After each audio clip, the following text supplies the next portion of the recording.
Welcome to another episode of Unboxing Fulfillment, the modern B2C fulfillment podcast, where we discuss common fulfillment operations challenges and the know-how to fix them.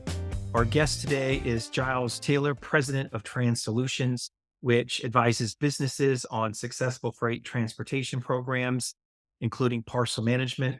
Giles began his career as a merchant marine officer and then moved to the corporate side, where he held engineering and operations positions with a range of shippers, from defense contractors to retailers. He began his consulting company, Trans Solutions, in 1998, and over the last 25 years has saved clients more than $450 million. Giles, welcome to the podcast. It's a genuine pleasure to have you on, sir. Thank you, Chad. Thank you for having me. It's our pleasure. It's one that I've looked forward to for some time. And it seems like no conversation can begin without using or introducing Amazon to the conversation. So it's maybe a good place to start, if you don't mind. But Amazon seems to set the bar quite high as it relates to just shipment speed in our industry. And I'm curious what your view is. Do brands, really require that type of service from your perspective? Well, yeah, I'm going to go back quite a ways in my career. When I was an engineer and also as an operator, in charge of transportation, we used to have to create a shipping and handling rate, and oftentimes it was on money spent, which is kind of a difficult conversion sometimes. But we had to do that and justify that. And at the end of the day, make some money on that. And then, of course, Amazon came around and turned that all upside down, giving away free shipping. And I think a lot of that had to do with the cheap money that was out there. If you can borrow money at 1 or 2%, you can get away with a lot of generosity in that respect. But what I would say is, and this is probably going to be very controversial, but I genuinely believe retailers should test that, see what they're losing or making on their freight. It's just healthy, basic economics, right? Like maybe you don't make a change, but at least you know what you're giving away there. If you order next day and there's no extra charge, why wouldn't you do it? That's what we've all become accustomed to with Amazon's change and other companies following it. But you can really see that tide is changing a bit. Even with Amazon, for example, they now offer a slight credit if you order 3 items and you get them all in the same day, right? Like it's not much money, like $1.99 or $2.99, but what the heck? I don't need the stuff right away, and it's greener, so I feel better about that. So I think the cost of money has gone up precipitously, and I think they're thinking, they're looking at money and revenue differently as a result of that. So I think everybody is kind of in that mindset. It's a big piece of your cost, really dips into your gross margin. So I think you need to be diligent about how much are you paying, and at least starting at that point, and then going from there, and maybe you make some changes. I think people are more willing to take slower service. But if you offer next day, who's not going to take it? Do you think, Giles, that Amazon is purposely keeping those service levels high and forcing the other carriers to charge more in order to keep consistent with them? Well, I think they started that way for sure. It's kind of like the lost leader here. I'm going to give away freight, and then you're going to order from me. I'm going to make things very convenient. But I even see they're struggling with that. They're trying to make some money on that, or to lose less money on that is another way of putting it. And then you can also have the argument that, are they really losing money, or are they just baking it into the cost of the goods and the sale of the goods? But I think they are. I see it. I order from Amazon and other e-tailers, and I can see the other e-tailers are more diligent about that. There might be a restocking fee on more things, and Amazon even has. You can't return things. So I think I would say, if I compared this to before the pandemic to today, much more attention to S&H. you obviously have an engineering background, and so I'm sure you've got a lot of perspective on just labor management as well. But it used to be where labor costs were, you know, maybe the largest expense on a P&L. It certainly is shipping and handling today. Um, do you have a a view on whether brands are just simply paying more than they should today for shipping and handling? I mean, every year, it's 5.9 or 6.9% general rate increases as an Yeah. average, but the reality is most are paying double digit, right, with accessorials and extended delivery, surcharges and such. Well, if you're asking, is UPS and FedEx feeling the pressure? Absolutely not. I mean, when's the last time you got a bad report from them on Wall Street? Mhm. They just, albeit FedEx really performed poorly during the pandemic. And I still don't think they've recovered, but they're coming back nicely now. If you look at their numbers, um, there's a lot of money out there. Who gets a 6.9% increase anywhere? Right? Nobody gets that. So they're not suffering at all. We're suffering for it. And I think there's things that we can do to be smarter about how we ship, um, that don't directly affect the price. So you can go negotiate a price, and that's one thing, but there's other things you can do to streamline your process and try to save money that way. What, for an example, what are some of the things brands or customers should be doing to bring down their shipping and handling expenses?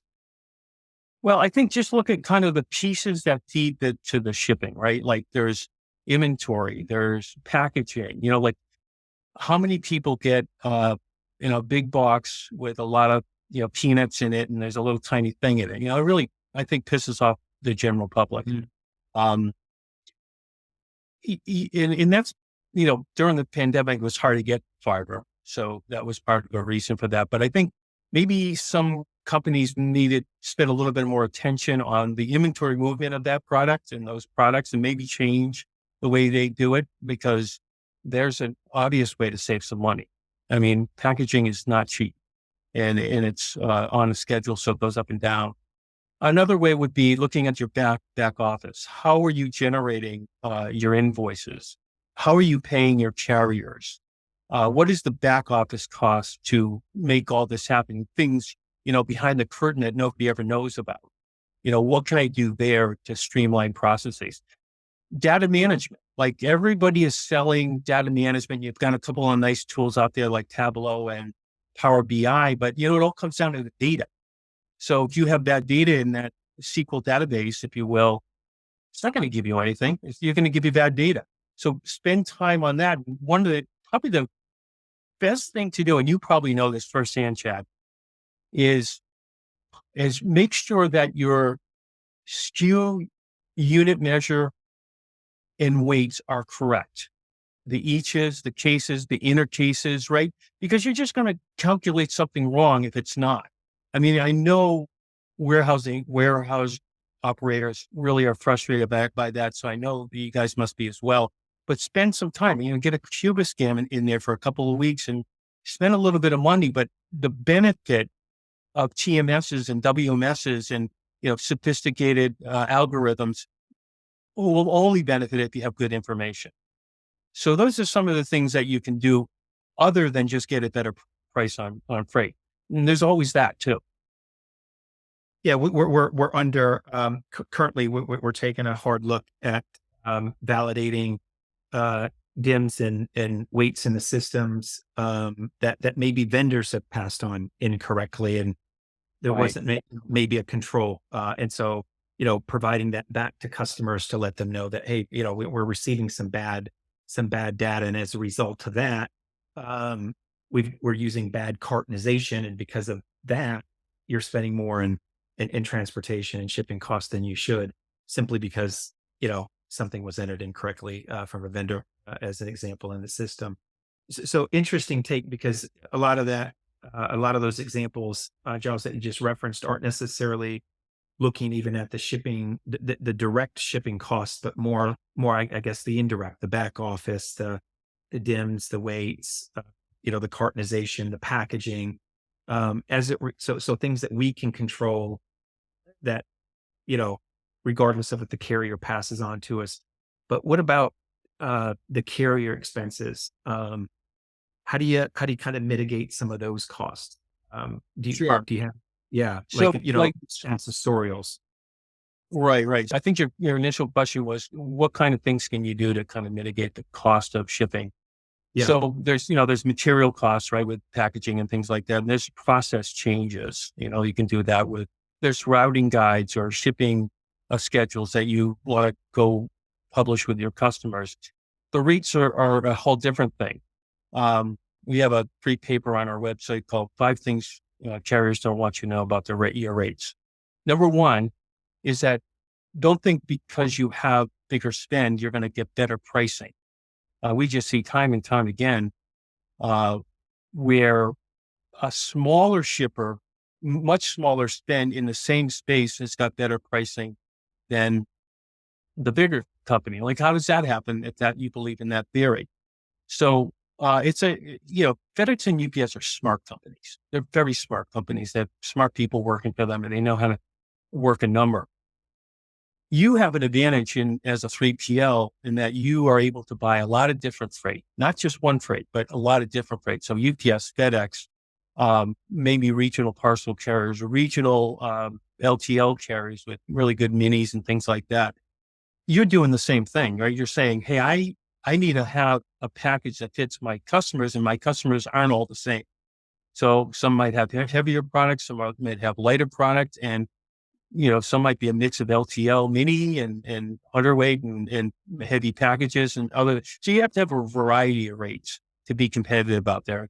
And you're able to do that because you have the kind of volume that you do. So like, for example, say you had $50 million in spend that you manage, how much of that is with UPS and FedEx? How much of it is it with OnTrack and LaserShip or Speedy or somebody like that? You don't tie your hands with that spend issue. You have the bigger product to bring to the market. You have variety. And I think the variety can drive down that price. You're picking the right carrier, the right service for the move.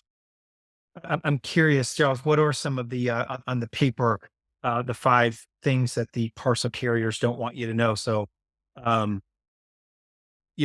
guess one is, demystifying that comment about, large spend doesn't necessarily equal large discounts. I believe, by the way, or it's been my experience that it's like sometimes buying a car at the end of the month, it's a better time, to buy the car than say in the beginning of the month, but timing matters when you're negotiating with carriers, the time of the year, the time that they, if things are a good time or a bad time, if they're prioritizing margin. So I think a lot of it depends, just like your own company.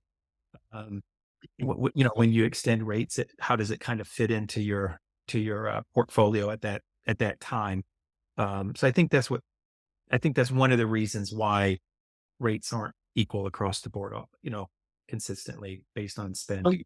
And, you have a lot of experience in negotiating with parcel carriers, right? Like, the one thing we find out there is a transportation or purchasing department responsible for securing that pricing, right?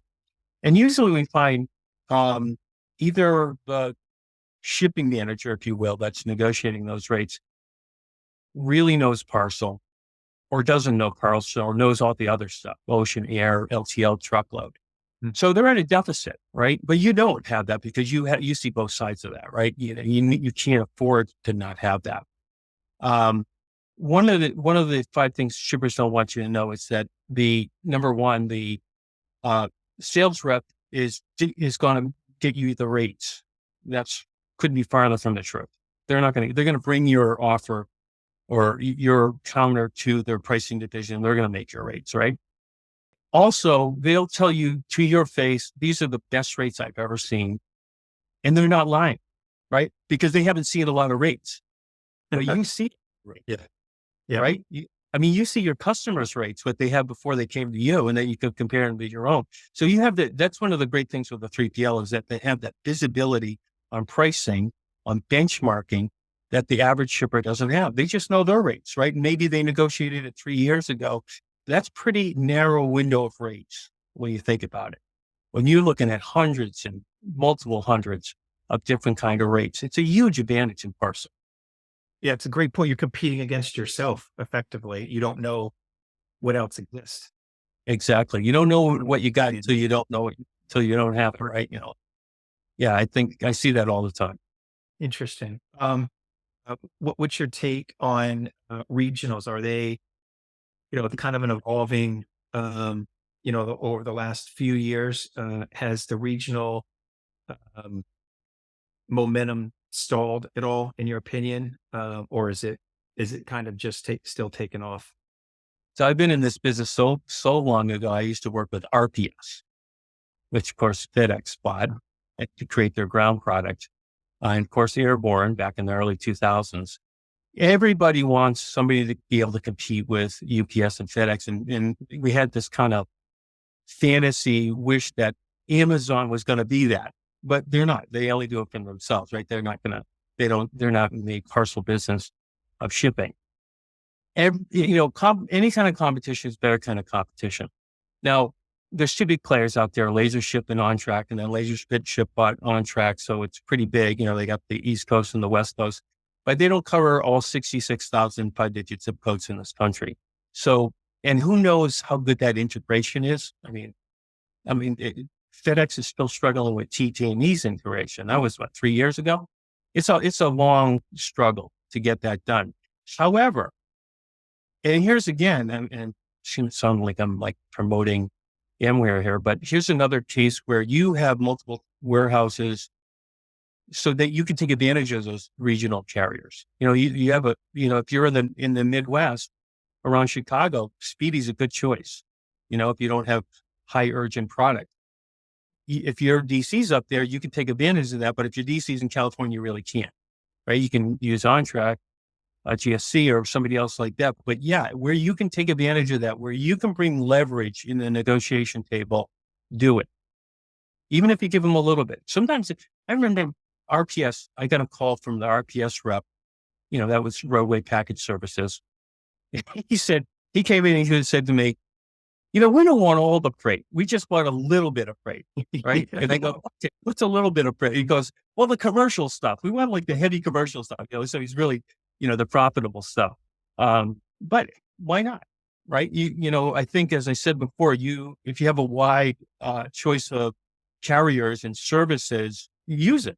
That's going to get you, that's what an TMS does, right? It rate shops for service and price, and that might land on Speedy in some cases, and it has a better rate or a better service than UPS or FedEx. Yeah, everybody's got a niche, right? Whether it's 10 pounds and above or the under the pound or certain zip codes on the regionals. So that, I guess that's a good segue into, I guess, maybe answering this already. Maybe we just did, but so are you a believer in being more diversified across carriers, it sounds like, as opposed to just being married to one provider and leveraging, maximizing that relationship? So it kind of goes back to the number one issue of 5 things the carriers don't want you to know, and rates, right?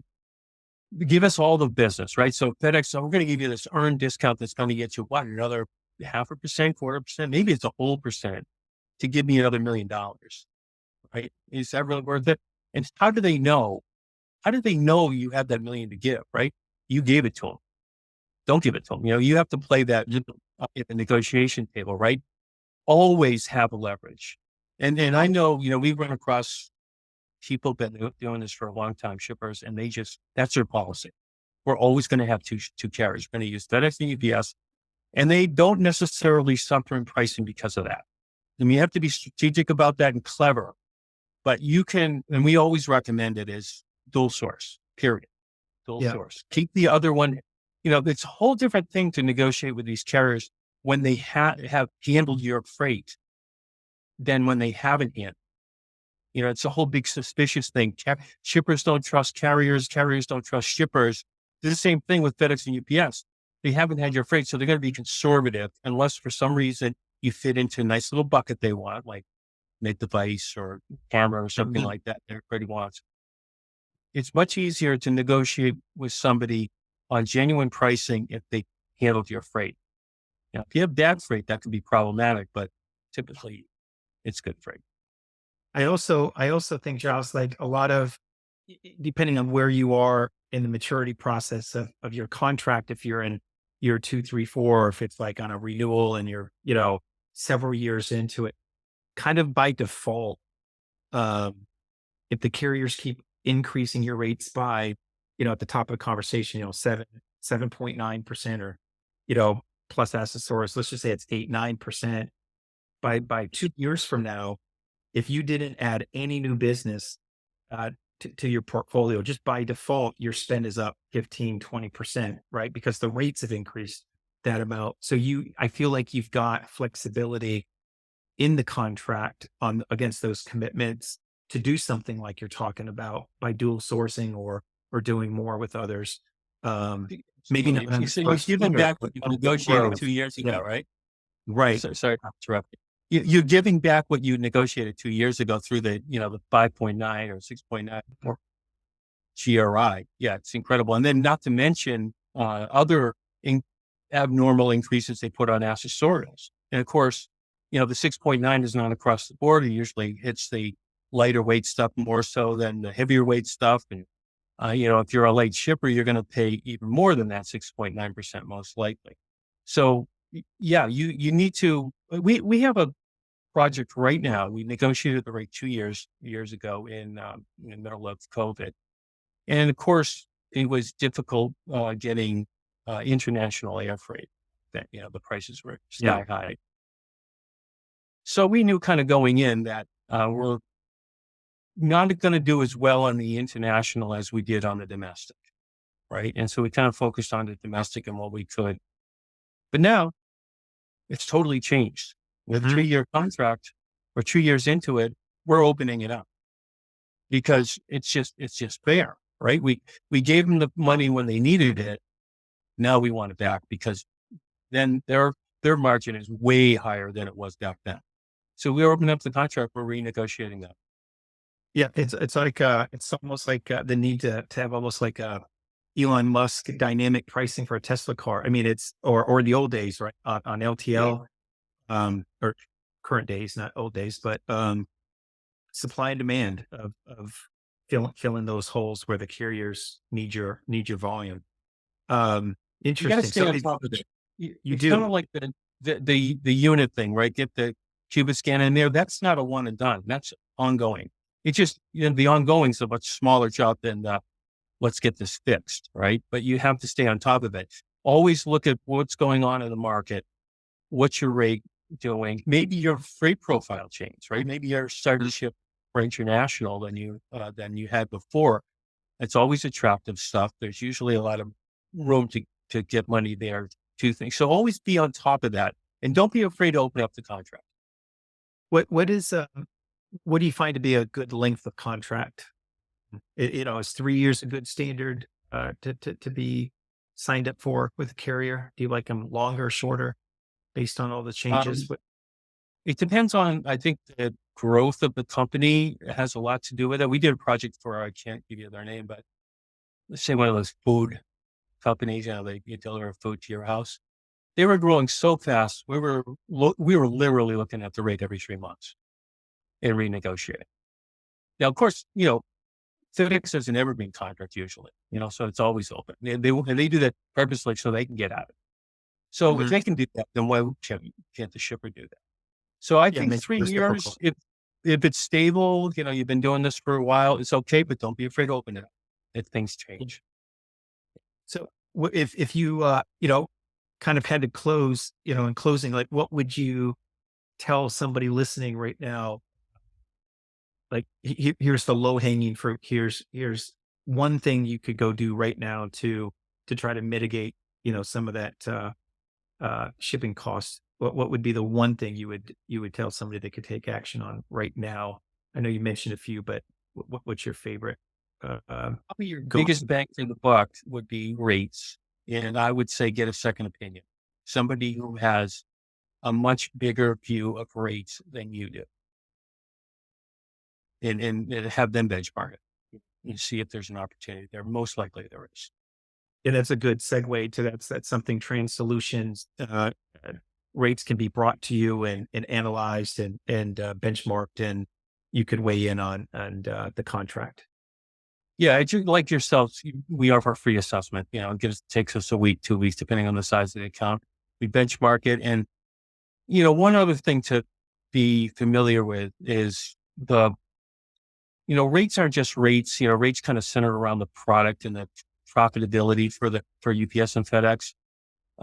So you can't necessarily assume that because they have this spend or it's commercial versus residential or what have you, you can get this kind of money. It has to go through the process, and they have sophisticated models to price out your stuff. So when you do the benchmark, make sure you're benchmarking against something that's similar to your freight profile, not your industry. Like everybody wants to know, how am I doing against my competitor? Oftentimes, the parcel is very different. And we negotiated the Adidas contract years ago, which was Reebok and Adidas at the time. We happened to have access to the Nike rates. So when we benchmarked it, we didn't use Nike because the freight profile was very different. So we got one that looked like the freight that Adidas had and Reebok had. And we a couple of benchmarks. And when you know that, there's your leverage. If they're giving it to another carrier, why can't they give it to you? Yeah, information is the leverage. Yeah, and what you do with it. Yeah, exactly. Yeah. Giles, where can people go to find out more about you or the Trans Solutions online? Well, thank you. www.trans-solutions, don't forget the hyphen.com. And there's free material on there. We have case studies in there, and of course, things like the 5 things carriers don't want you to know. And if you want to just chat with us, there's a link in there to talk with me or our Vice President of Consulting, Paul Brakeman. Feel free to do that. We'll take your meeting anytime. Awesome. I appreciate it. And thanks for taking this podcast as well. And we'll be sure to leave links into the descriptions and into the podcast when we get it published for all of our listeners. Well, thanks again, Giles. This concludes another episode of Unboxing Fulfillment, the modern B2C fulfillment podcast. Thanks for listening. Stay safe, everyone. Thanks, Jeff.